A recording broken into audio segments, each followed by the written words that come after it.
Hindi, tinatanong lang naman kita kung meron kang inabot o wala. It is answerable by yes or no. Kung wala, sabihin mo wala. Kung meron, sabihin mo meron. I will not answer, Mr. Chair, respectfully po. I already stated my reason for such. So you are invoking your right. I am not answering, Mr. Chair, as I've already informed you of the reason for such. And refusal to answer is a ground for contempt. We would much prefer if you would choose to invoke your right. I stand by my answer in the previous answer that I've given to Honorable Kongkun, Mr. Chair. You refuse to answer, yet you do not invoke the right. But Mr. Chair, but that does not mean that she is denying the allegation. According to Ms. Catalan, you're the one who goes to her office and then asks her to sign without even showing her acknowledgement receipts. Is that correct? No, it's not correct, Your Honor. Again, I'm going to correct that. I did not ask her to sign. Your Honor, ganito po kasi yan. Kapag nagpirma na po ako sa liquidation report, ibigay ko po kay Sunshine, and then siya po kasi ang magpapaperma kay BP Sara. Ako at saka si BP Sara, pero regarding po sa operation, may kausap pa po akong iba. Yung pong security officer. Ang nakakaalam na isa. So, tatlo kayo. Ang kausap ko po si Ma'am Sara, and then ako po sa security officer. And in fact, issues the corresponding certification. Mr. Chair, wala kami nakapili, walang mga point of order para sa amin. How can you ask a resource person without giving him copies? Without giving him copies? Point of order. Vice President, please wait to be recognized. Give him copies. Mr. Chair, Representative Ako is asking our resource person, why is it that the Vice President is backing? Yes, ma'am. Because wala kang gano'n. Pero dapat point of order. Well, point of order.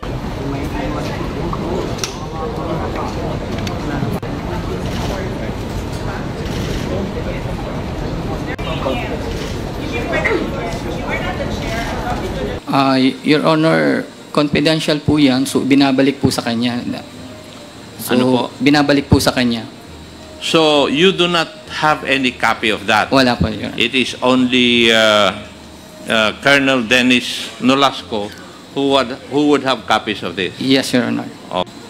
Si Colonel Dennis Nolasco ang nakakaalam kung sino at saan ginagamit yung confidential fund na ibinibigay mo sa kanya. Sir Alan lang po ang tawag ko sa kanya. Oo. Hindi po kayo nababahala na hindi nyo po masyadong kilala yung tao, kaso lang malaking halaga ang dala-dala po ninyo? Your Honor, si security officer po ang nagbigay sa akin. So, si Colonel Nolasco po. Si Colonel Nolasco rin ang gumagawa nitong Yan siya po ang ano niyan. sa...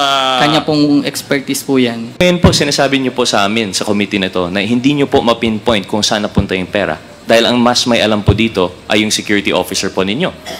Right now, you're telling us po na lahat po ito idinaan kay Colonel Dennis Nolasco. Is that a fair statement po? Your Honor, tama po. Sa Phil po kasi yung documentary evidence of payment, Your Honor. So, Mr. Chair, I think this is something that the committee should consider. All this along, we were being led across this path, trying to follow the trail to the SDO. And now that the SDO has finally appeared, he still could not answer or be accountable. I joined with the motion of Congressman Acop that I think we have to invite Colonel Nolasco.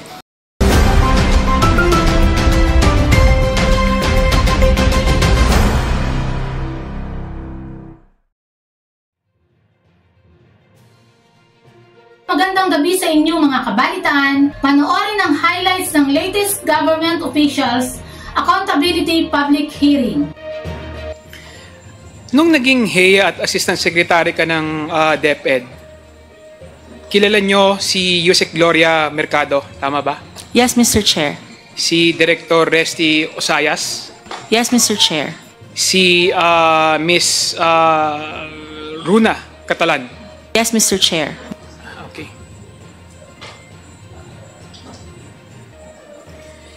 Now, balikan natin, no? Nung yung sinabi ni Yusek Gloria Mercado.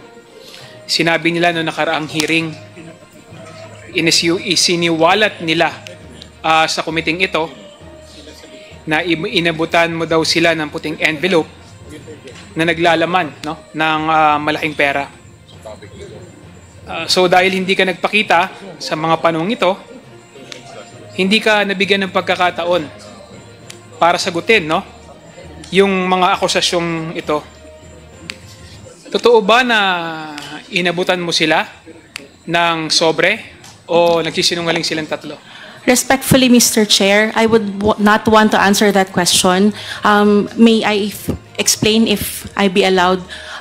In the previous hearings, Mr. Chair, there have been those allegations which insinuated that I committed these illegal acts. There were actually some crimes that were mentioned. And as such, if I'm going to answer those allegations, Mr. Chair, respectfully, I would want to answer them in a proper forum wherein I will be able to present my defenses based on the completeness of the said allegations, Mr. Chair. Hindi, tinatanong lang naman kita kung meron kang inabot o wala. It is answerable by yes or no. Kung wala, sabihin mo wala. Kung meron, sabihin mo meron. I will not answer, Mr. Chair, respectfully po. I already stated my reason for such. So you are invoking your right for self-incrimination? I am not answering, Mr. Chair, as I've already informed you of the reason for such. Attorney Fajarda, we have rules po kasi in the committee, and refusal to answer is a ground for contempt. We would much prefer if you would choose to invoke your right. Please do so. Do not say that you are refusing to answer. If you are very welcome to invoke your right, but we need to hear it from you po. I stand by my answer in the previous answer that I've given to Honorable Kongkun, Mr. Chair. That you refuse to answer. Yes, Mr. Chair, because I will only answer in a proper forum where I will be able to present my defenses po. You refuse to answer yet you do not invoke the right. It's in the same manner, Mr. Chair, that I am saying that I refuse to answer such questions po. So again, I would like to reiterate the question of Congressman Rog Gutierrez. Your answer, would that in effect invoking your right against self-incrimination? Yes, Mr. Chair. Okay, yeah, because you've mentioned about the proper forum, so I would presume that the proper forum is the court. Okay, thank you, Mr. Chair. So you are invoking your right against self-incrimination? Yes, Mr. Chair. Okay, but Mr. Chair, but that does not mean that she is denying the allegation. She's just merely invoking her right against self-incrimination. To me, Mr. Chair, that's my own interpretation is that's one way of saying that I admit, but this is not the proper code to discuss that. Thank you, Mr. Chair. That's a manifestation po. And that is my personal interpretation. I understand, Mr. Thank Chair. you, Mr. Chair. We will respect your right against self-incrimination. Binigyan niyo po sila ng pera at katulad nga po ng sinasabi nila, ito ay galing sa confidential fund ng Department of Education. Ngayon, kung hindi niyo po masasagot ng diretso ito, igagalang ko po yung inyong karapatan na hindi sagutin. Kaya lang hindi mo maiiwasan ang committing ito na mag-isip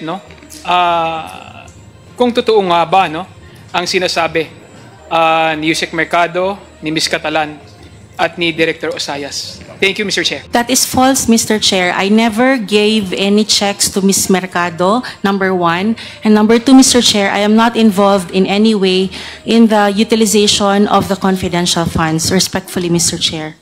Okay, so you are saying that you never in any way secured the signatures of Ms. Yusek Mercado? Yes, Mr. Chair. I never Categorically. secured any of her signatures. So what you're saying is that Ms. Yusek Mercado is the one lying, is that correct?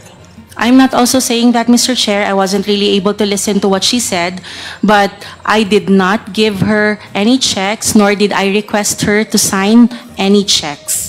My participation, Mr. Chair, is ministerial in nature because our setup in the Office of the Secretary, since I am in charge of the admin work, is that the documents for signature of the Vice President goes through me, and then... Wait, yes. po, kasi para maintindihan ko po. Sige, can you please, My participation, Mr. Chair, in the securing of signatures is ministerial in nature. Meaning, meaning that all the documents in the Office of the Secretary that are for signature of the Vice President goes through me or go through me so that I can have it signed by her. Yeah. I believe, Mr. Chair, that that is for the processing of the disbursement voucher for the confidential fund. That's correct. That is correct. And that's what Yusek Mercado said. It's reinforced and corroborated by the statement of Ms. Catalan. Yes, Mr. Chair, because it is routed to our office from the accounting office. After securing the signature of the Vice President, it has to be returned to the SDO, and then the SDO will be the one to return it to the accounting office. You mean to say SDO in this case is your husband? Yes, Mr. Chair. Who ordered you, who told you to secure these signatures? Mr. Chair, it's part of my job. It's a ministerial... I know, but who told you that? The accounting office, Mr. Chair, gives us the documents so that it will be signed with the secretary. Yeah, but who told the accounting office? May I ask the specific question, Mr. Chair, as to what you are pertaining to po? I'm trying to understand the confidential file. It cannot be released without the signature and the approval of the principal. Is it correct? That's the question, Yes, Mr. Chair. I want to understand precisely because what you're saying is your job is only technical, attending meetings, that these are your answers, no? Do you ask Ms. Catalan to sign the liquidation report without even providing her any attachment? The SDO will be the one to answer that, Your Honor. No, because that's what Ms. Catalan said in the previous hearing, that you require her to sign the liquidation report without even giving, showing her any acknowledgement receipts. Acknowledgement receipts, yes, that's correct. I'm going to correct that again, Your Honor. Yes, Your Honor. Yeah, but it's, that's why... it's the SDO, Your Honor, which actually explains the accounting on how the liquidation report is to be accomplished. But supposedly dapat siya. But according to Ms. Catalan, you're the one who goes to her office and then asks her to sign without even showing her acknowledgement receipts. Is that correct? No, it's not correct, Your Honor. Again, I'm going to correct that. I did not ask her to sign. Grabe, super init talaga dito sa studio. Mabuti na lang, lagi kong kasamang bibeb ko. Sweet Night Fragrance. Amoy pang mayaman siya, pero napaka-portable ng price, 99 pesos lang. And halos binibinta ito ng 1.4 million sa TikTok shop. And magiging komportable ang araw nyo. Kahit haggard na kayo, magiging fresh all the time kayo dahil dito. Kasi ako kahit haggard na ako, tingnan nyo naman sobrang init na. Pero i-spray ko lang to, magiging okay na ako. And also recommended lahat ng mga influencers. Click nyo lang ang order link below. No, it's not correct, Your Honor. Again, I'm going to correct that. I did not ask her to sign. We just request for the documents to be prepared, all the documents for the attachment of the liquidation. So you have nothing to do with securing the signatures of Ms. Catalan? Is that what you're saying? Yes, Your Honor. You have nothing to do with it? Yes, Your Honor. Your Honor, ganito po kasi yan. Kapag nagpirma na po ako sa liquidation report, ibigay ko po kay Sunshine, and then papaperma, siya po kasi ang magpapaperma kay BP Sara. I have trouble, Mr. Chair, understanding which role, task are given to between the couple, Ms. Sunshine and Mr. Fajardo. Meron po akong pinakitang number kay Mr. Fajardo at sabi po niya, malamang sa hindi, yun po ay pagkaari niyang number. Fajardo. Mr. Fajardo, na itong number po ay sa kanya po. Do you confirm, Mr. Fajardo? I-confirm ko po. Yes, okay. At dahil po sa mga messages na to, sinasabing si Edward Fajardo, yung next na slide, next screenshot, ay humihingi ng bank account at bank details sa mga empleyado. Siguro sa salitang Bisaya po yung message. Actually po, I was instructed by BP Sara. Nag-base po sa instruction ni VP Sara Yes, Nagpapadala po ba kayo ng pera sa mga accounts na to? May napadalhan po ako pero hindi po, I mean hindi siya lahat. Saan po nanggagaling yung pera na ipinapadala po ninyo? Binibigay po yun sa akin ni VP Sara. Si VP Sara mismo, hindi through Attorney Sunshine? Si VP Sara po, yung pong for that specific instruction. Mr. Farda, did you certify to the correctness of the liquidation reports on the use of the debt and confidential funds, and in fact issue the corresponding certification? Mr. Chair, wala ka dito kami, walang mga point of order para sa amin. How can you ask a resource person without giving him copies? Without giving him Chair, point copies? of order. Vice President is going to be recognized. Give him copies. Point of order. Mr. Chair, Representative Ako is asking our resource person, why is it that the Vice President is backing? Yes, ma'am. No, hindi po wala kang gano'n. Pero dapat well, point of order.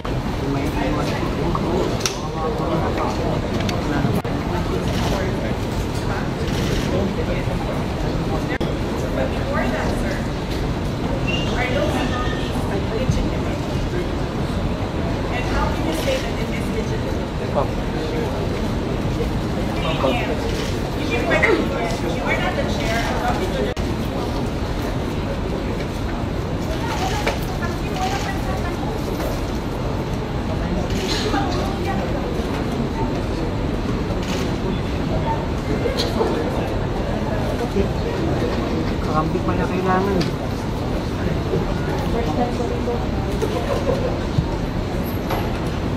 Kay Attorney Poa, ikaw at si Vice President Sara lang ang may alam tungkol sa paggamit ng confidential funds.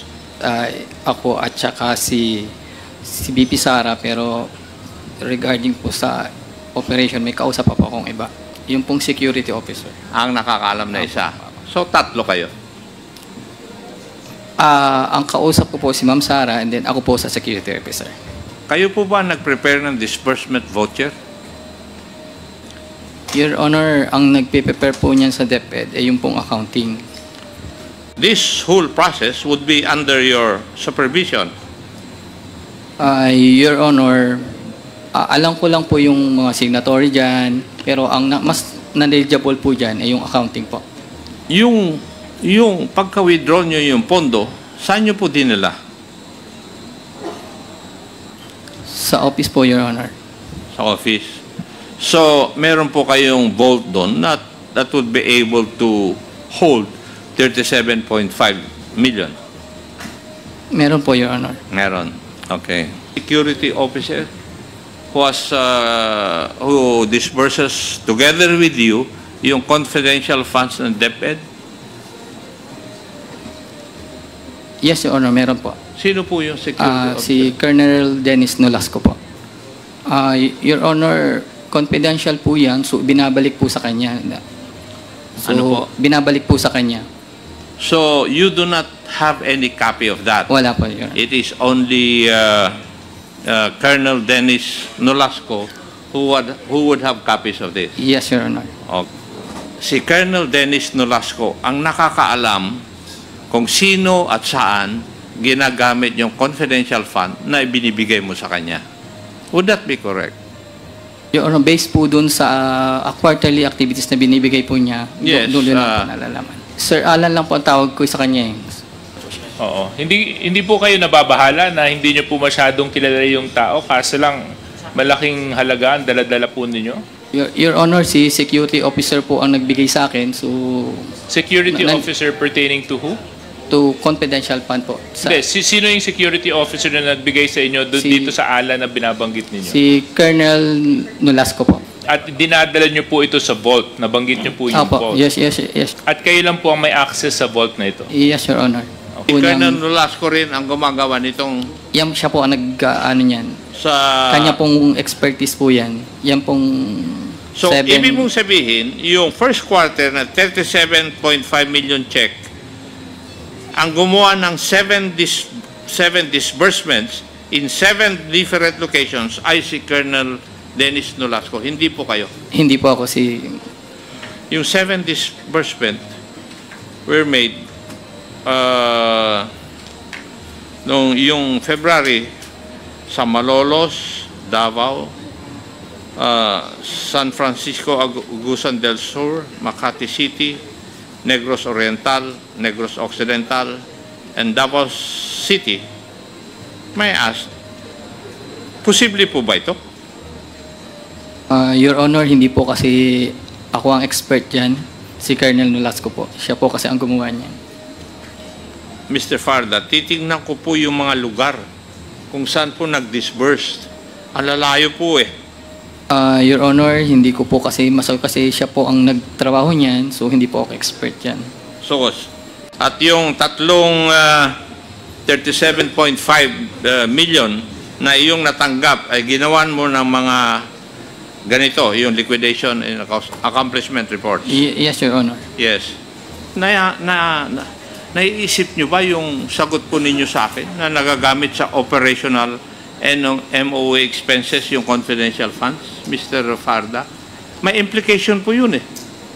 The confidential funds of the DepEd were not evidently used for confidential expenses kung yun po ang nakalagay. Your Honor, hindi ko lang po siguro nalagyan ng operational confidential operations. Doon po kasi ginagastos. So, hindi mo nalalagyan ng adjective na confidential operations. Kayong dalawang pumipirma, di po ba? Nagpirma po kami, yes. Yeah. Dapat alam mo ito. Kasi, pag ganito ang sinasagot po ninyo, baka malumog po kayo. Ang makakasagot po ng detalye ng paggamit po nung tatlong 37.5 pursuant to the testimony of Mr. Edward Farda ay si Colonel Dennis Nolasco. You were not around since the first 6 hearings, and it's always been made to appear po na kayo po yung may kayo po yung may kumbaga, you would have the most knowledge as the special disbursing officer over in confidential funds, and so we were always been made to believe that it would be you who would be able to determine on the pinpoint kung ano po yung mga mistakes that were pointed out by COA and the other erroneous and false matters po na nakita po namin. Right now, you're telling us po na lahat po ito idinaan kay Colonel Dennis Nolasco. Is that a fair statement po? Your Honor, tama po. Ngayon po, sinasabi niyo po sa amin, sa committee na ito, na hindi niyo po mapinpoint kung saan napunta yung pera. Dahil ang mas may alam po dito ay yung security officer po ninyo. Yun nga po yung sinasabi po namin dito, Mr. Fajardo, no? Lahat ng pera dumadaan kay Colonel Nolasco, going out for the disbursement in the operations. And all of the acknowledgement receipts and documentary evidence of payment dumadaan rin kay Colonel Nolasco pabalik sa opisina to you. Yes, Your Honor. Binabalik po niya sa akin. You have never had any interaction whatsoever with any of the recipients of the money. Yes, Your Honor. So you cannot verify po the truthfulness of the ARs that you receive. Your Honor, nagbe-base lang po ako dun sa kung saan lang po talaga pwedeng igastos ka, let's say, payment of rewards, mga ganyan po. Pero hindi niyo po kilala kung sino nagpirma. Hindi niyo po alam kung totoo yung pirma. Hindi mo alam kung tama yung date. Is that correct, Mr. Fajardo? That is correct, Your Honor. So ano pa po ang punto ng Special Disbursement Officer? Naintindihan niyo po, Mr. Chair, most respectfully, kayo po ang bonded po dito. Kayo po ang, kapag may problema ang CF, kayo po ang mananagot sa Treasury. Do you understand that, Mr. Fajardo? Yes, Your Honor. So how can you say now in full honesty, yung certification po ninyo, that you handled personally yung disbursement ng confidential funds? Sa PIL po kasi yung documentary evidence of payment, Your Honor. So, Mr. Chair, I think this is something that the committee should consider. All this along, we were being led across this path, trying to follow the trail to the SDO. And now that the SDO has finally appeared, he still could not answer or be accountable. I joined with the motion of Congressman Acop that I think we have to invite Colonel Nolasco.